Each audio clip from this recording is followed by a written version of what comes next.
Salatullah salam ala toha rasulillah, salamullah ala yasin. Alhamdulillah, terima kasih Bapak Ibu saudara-saudara sekalian, teristimewa para pengurus atau panitia yang mengundang saya datang ke tempat ini, yang pejabat KBRI yang hadir di tempat ini, teman-teman alim ulama, ada ahli boni yang ada juga di tempat ini, yang insya Allah dimuliakan dan dirahmati oleh Allah Subhanahu wa Ta'ala. Ketika Ibrahim alaihissalam Allah berikan rezeki yang banyak, lalu Ibrahim alaihissalam bersedekah, dan sedekahnya menentang 100 ekor unta, 1000 ekor domba, 300 ekor sapi. Kira-kira kalau dirupiahkan sekarang kurang lebih 25 miliar. Seluruh manusia di kampungnya memuji, bahkan malaikat pun memujinya. Luar biasa kau Ibrahim, hebat memang kau Ibrahim. Semua hartamu kau belanjakan di jalan agama Allah. Dipuji, muncul penyakitnya. Apa penyakit manusia? Senang dipuji. Maka tidak ada orang tidak senang dipuji, termasuk saya. Ketemu teman lama tidak pernah ketemu langsung, ih Ustadz makin gagah kau. Padahal saya tahu dia bohongi saya. Saya bilang tidak apa-apa, lanjutkan aja, saya senang juga kau bohong. Kan? Ibrahim dipuji. Dan dia apa? Kelepasan ngomong. Apa kata Ibrahim alaihissalam? Kecil men, ini cuma binatang. Andai saja ada anakku, anakku juga saya potong. Ini ngomongannya biasa orang kaya sebelum orang anggota DPR sebelum dipilih. Ya kan? Pilih saya, sama-sama kita dari Indonesia. Ini kartu nama saya, pilih saya. Ada masalah telepon, 24 jam kau telepon. Begitu terpilih, dia ganti nomor HP-nya. Banyak begitu di Indonesia kan? Ini Ibrahim alaihissalam berkata, jangankan binatang, anakku saya potong kalau ada anak saya. Lepasannya, hari berganti, bulan berlalu, tahun pun lepas. Akhirnya Ibrahim alaihissalam beristrikan Siti Sarah, tidak punya anak. Lama Siti Sarah mengajukan proposal, Bang, abang ini kan Nabi, harus ada pelanjut generasi. Maksudnya saya, ya nikahlah bang, supaya ada anakmu. Kata Ibrahim alaihissalam, enggak. Nikah supaya ada punya anak, saya tidak bisa kasih kau anak. Enggak. Bayangkan Ibrahim alaihissalam Pak, dipaksa nikah sama istrinya, enggak mau. Bapak-bapak dilarang. Terancam ibu-ibu. Bu, kami ini laki-laki tergantung perempuan. Kalau ibu bagus, tidak mungkinlah suami tergoda sama perempuan lain. Suami datang, ibu sambut, Assalamualaikum kakandaku Arjuna. Oh pasti senang. Pulang suami disambut dengan lagu, bila kami di sisiku, hati rasa oh tenang perasaannya itu suami. Begitu mulai pensiun nyanyi lagi istrinya, dia usap-usap rambutnya. Bila Israel datang menjemput. Nah Ibrahim alaihissalam berkata tidak. Dipaksa terus. Akhirnya kata Ibrahim, ayalah sudah, kalau kau ya sudah terserah. Di Siti Sarah berkata, nah saya yang carikan. Siapa? Tidak usah orang lain. Itu ada Hajar. Itu aja kau peristrikan. Nikah. Dengan izin Allah, hamil. Ternyata hamil juga Siti Sarah. Tapi sudah menikah dengan Siti Hajar. Maka ada ibu-ibu sampai sekarang belum punya anak. Cobalah pakai ilmunya Siti Sarah. Serius. Ibu mau? Coba amalkan ini. Oh senangnya di bapak-bapak. Akhirnya lahirlah anaknya Ibrahim alaihissalam beristrikan Siti Sarah. Namanya Ishak. Inilah keturunan bangsa Yahudi. Ibrahim alaihissalam beristrikan Siti Hajar, lahir anaknya Ismail alaihissalam. Inilah keturunan orang Islam. Kita ini sebenarnya kita satu nenek, satu kakek, cuma Yahudi kurang ajar. Nah, ketika Ismail dalam Al-Quran tidak disebut jumlah umurnya, tapi Al-Quran cuma mengatakan Ismail waktu itu sudah pandai membantu bapaknya cari nafkah, sudah pandai disuruh oleh bapaknya bekerja, maka turun perintah Allah. Tanggal 8 Zulhijjah. Ibrahim, kau pernah nasar. Kalau ada anakmu saya potong. Sekarang kau punya anak, bayar nasarmu. Bangun Ibrahim. Wih, ini mimpi atau wahyu? Kalau mimpi, kenapa jelas sekali? Kalau wahyu, kenapa anak disuruh potong? Iya, kalau 7 anak kita bisa cari yang nakal. Potong anakmu. Ah, mana yang jelek mukanya ini? Ah, ini kau dipotong. Coba. Bingung Ibrahim, mikir. Maka tanggal 8 Zulhijjah kita sekarang disebut hari Tarwiyah atau hari berpikir-pikir. 9 Zulhijjah. Mimpi lagi Ibrahim alaihissalam. Ibrahim, bayar utangmu, potong anakmu. Kau sudah janji sama saya. Bangun Ibrahim. Ah, ini bukan mimpi, ini wahyu. Yakin Ibrahim alaihissalam, ini wahyu, harus saya laksanakan. Maka kita sekarang tanggal 9 Zulhijjah disebut hari Arafah atau hari keyakinan. Ibrahim yakin ini perintah Allah. 10 Zulhijjah, Ibrahim alaihissalam datang ke istrinya, lalu berkata kepada istrinya, Bu, mandi baik-baik itu anakmu, ganti bajunya, kasih yang baru, rapikan rambutnya, kasih dia parfum. Untuk apa bang? Saya mau bawa jalan-jalan. Siap, sami'na wa ata'na.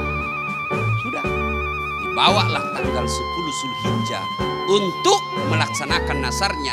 Maka tanggal 10 Zulhijjah kita sekarang disebut hari An-Nakhar atau hari membayar janji. Nah, perjalanan Ibrahim alaihissalam panggil anaknya. Main. Tidur main. Ismail. Ini dulu nak. Apa pak? Saya diperintah Allah untuk potong kamu. Menurutmu bagaimana? Wih cowok. Anak-anak milenial. Kalau kau ditanya bapakmu begitu, apa jawabanmu? Hah? Wih. Apa jawabanmu bos? Wih, nak, tong. Saya diperintah Allah untuk sembelih kamu. Apa jawabanmu kira-kira? Kenapa saya pak? Nenekku aja sudah tua. Ini jawaban orang cerdas tapi tidak soleh. Benar juga. Kenapa dia masih muda? Yang tua aja sudah dekat-dekat mati. Itu jawaban orang cerdas. Tapi Ibrahim alaihissalam tidak meminta anak cerdas, tapi dia minta anak yang soleh. Doanya Ibrahim alaihissalam, Allahumma rabbi habli minas sholihin. Ya Allah, berikan hamba anak yang soleh. Maka ibu-ibu, selama ibu-ibu kerja di sini, jangan minta anak jadi artis, jangan minta anak jadi pemain bola, tapi minta anak yang soleh. Bu, tapi kita kan sekarang bangga sekali kalau pintar anaknya bahasa Korea. Bangga kalau anaknya pintar bahasa Inggris. Apa hebatnya itu anak-anak pintar bahasa Inggris? Banyak yang begitu. Masa banyak Ustaz? Ibu ke Inggris? Bener, wallah. Anak-anak di sana masih kecil lagi, lancar bahasa Inggris. Betul. Sekarang juga saya enggak pusing juga ceramah ke sana kemari. Enggak harus pakai bahasa Inggris. Saya diundang ke Milan ceramah. Tahu Milan? Tahu Milan? Tetangga kampung dengan Madura. Saya kan enggak tahu bahasa Itali. Saya pergi sana. Nyasar saya ambil Google Translate. Selesai. Kita sekarang minta anak yang cerdas, bukan yang cerdas, yang soleh dan soleha. Pintar bahasa Korea, bagus. Tapi kalau tidak tahu agama, tidak ada gunanya bahasa Koreamu. Hei Pak, kalau bapak meninggal, anakmu pintar bahasa Korea, Memangnya nanti kalau berdoa pakai bahasa Korea? Pintar bahasa Inggris. Memangnya nanti kalau dia berdoa, ya Allah, oh please help me, my mother. Tidak. Ya, Ibrahim alaihissalam minta Rabbi habli minas solihin. Ya Allah, berikan hamba anak yang soleh. Maka anak-anaknya Ibrahim menjadi para nabi dan rasul. Udah, ringkas kisah. Kata Ismail, dengar Pak, kalau ini perintah Allah, laksanakan.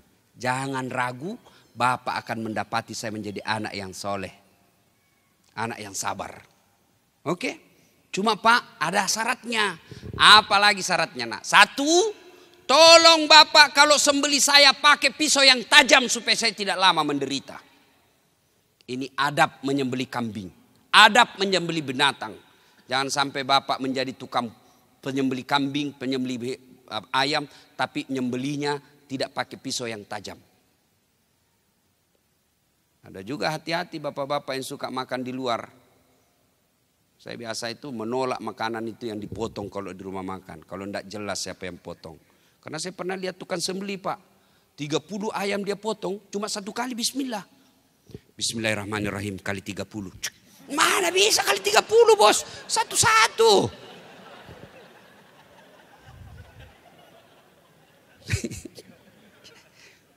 Ya. Apalagi nak, Bapak kalau sembeli saya nanti, tolong tutup matanya. Kenapa? Karena saya yakin kalau Bapak lihat saya, Bapak tidak tega. Tidak berani Bapak menyembeli saya. Baik nak. Yang ketiga, tolong ikat tangan dan kakiku supaya saya tidak meronta-ronta kesakitan. Baik. Apalagi nak, tolong baju yang saya gunakan jangan terkena oleh darah. Karena nanti kalau ibu saya melihatnya dan mengingat saya. Dan yang kelima, ketika saya sudah wafat, jangan ada anak-anak seumuran lewat depan rumah saya supaya ibu saya tidak mengingatku. Baik. Udah. Dibaringkanlah Ismail. Bawa. Yang itu sekarang disebut Mina.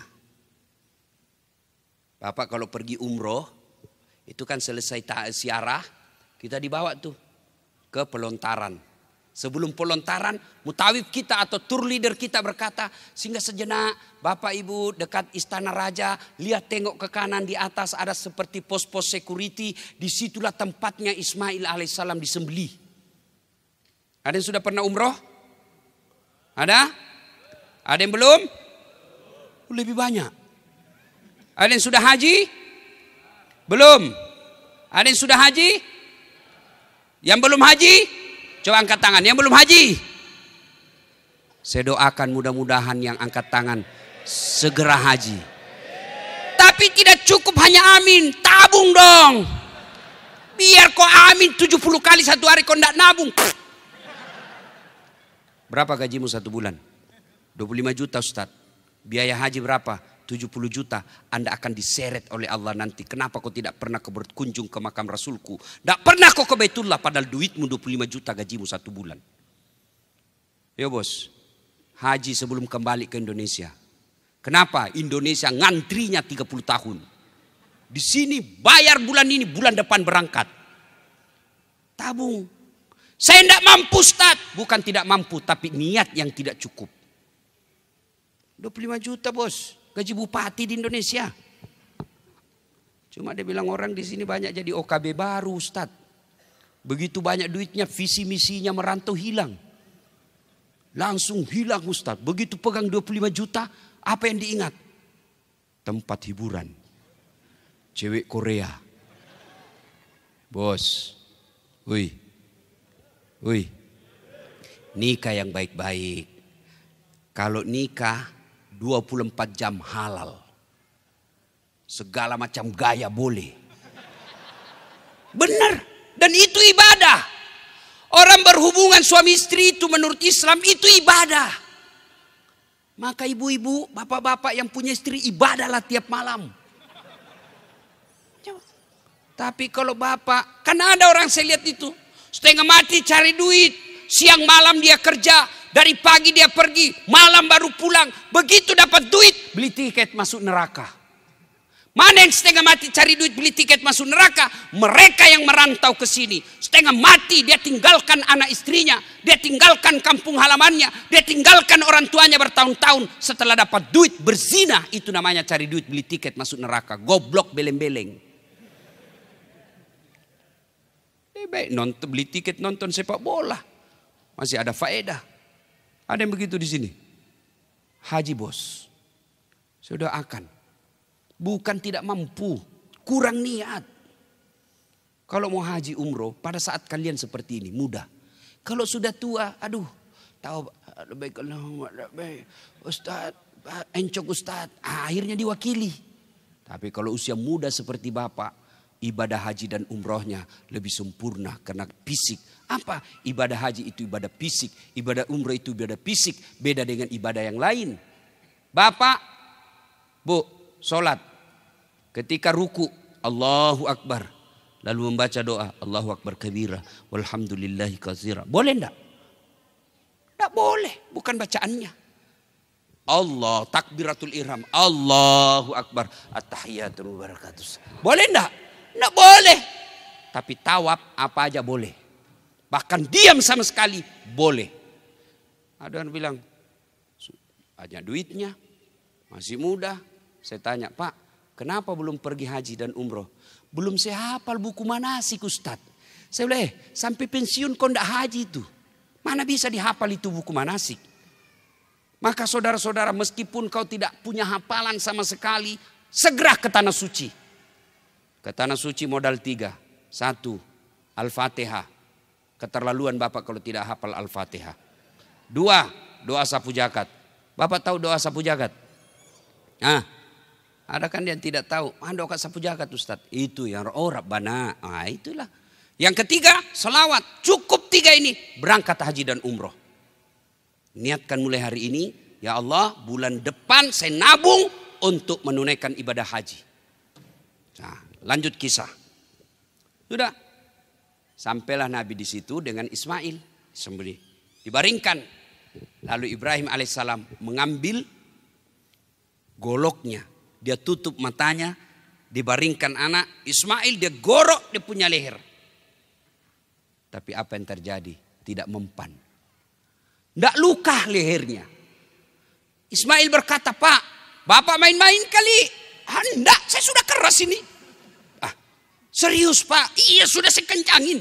Ibrahim berpikir, mungkin tumpul kali ini. Akhirnya apa? Dia ambil batu, lalu goloknya tadi itu, parangnya dihantamkan. Pecah. Ini batu yang keras pecah. Ini dagingnya yang lembut, tidak bisa. Dia ulang lagi. Mau dia ulang 2 kali. Kata Ismail, Pak, tunggu dulu. Apalagi nak, tunggu dulu. Apa? Tolong buka ikatan kaki dan tanganku. Karena kalau saya diikat seperti ini, nanti Allah menilai saya tidak ikhlas. Tolong buka kaki dan tanganku. Dilepas. Lalu begitu Ibrahim alaihissalam mau menyembelih kedua kalinya, di aras Allah. Lalu Allah memanggil seluruh malaikat. Wahai malaikatku, sini kalian. Sini kalian.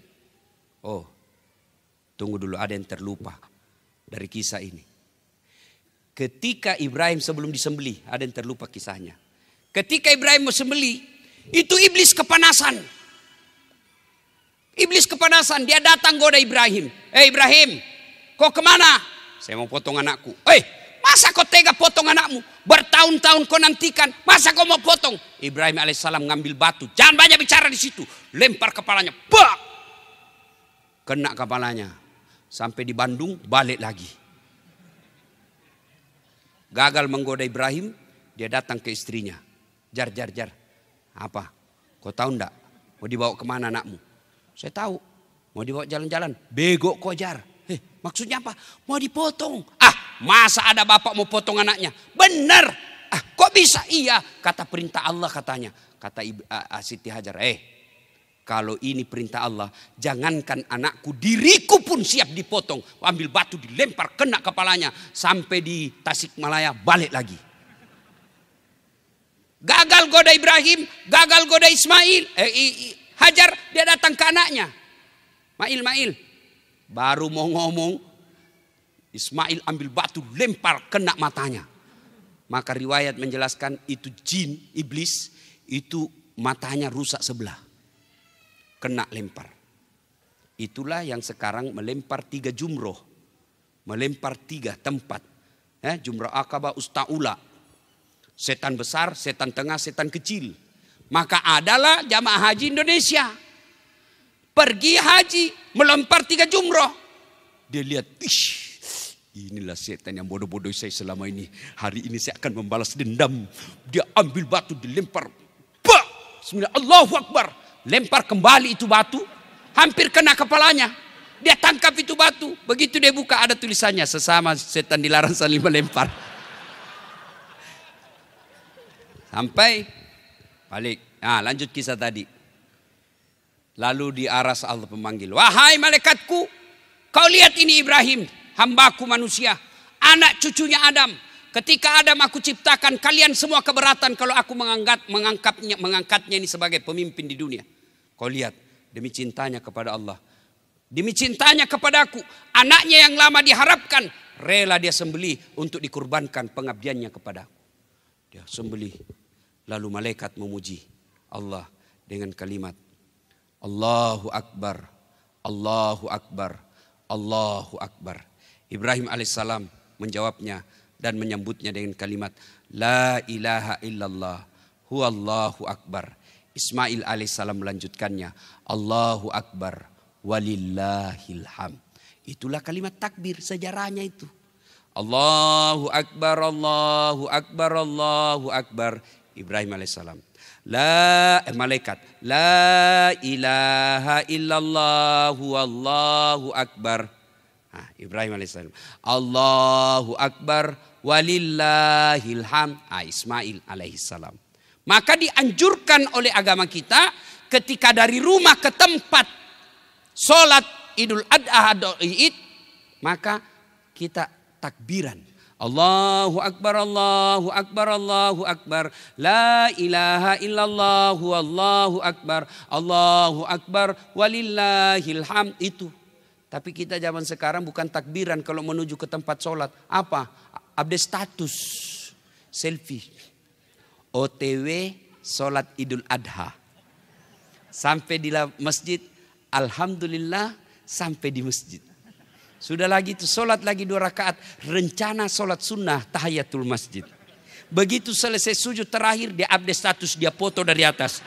Sholat beleng-beleng. Ketawa baru kalian semua begitu. Nah, ibu bapak, saudara-saudara sekalian. Inilah kisah sedikit, pengantar. Lalu apa kaitan kita yang ada di sini? 1, dengar baik-baik. Ternyata bapak ibu sekalian, ternyata anjuran agama bersedekah itu sudah jauh hari sebelum Rasulullah Muhammad SAW diutus. Sedekah. Ibrahim alaihissalam bersedekah. Sedekahnya tidak tanggung-tanggung. 25 miliar kalau uang sekarang. Tapi ingat, ketika Anda mau bersedekah, jangan pikir setan menyerah. Setan akan menggoda kita. Mulai dari ketika kita mau angkat dompet, setan membisik. Jangan. Jangan. Begitu Bapak angkat dompet, apakah setan menyerah? Tidak. Yang kecil saja. Jangan ketawa, saya serius ini. Maka coba nanti kalau diedarkan itu amal, coba kita lihat siapa yang kalah dengan setan.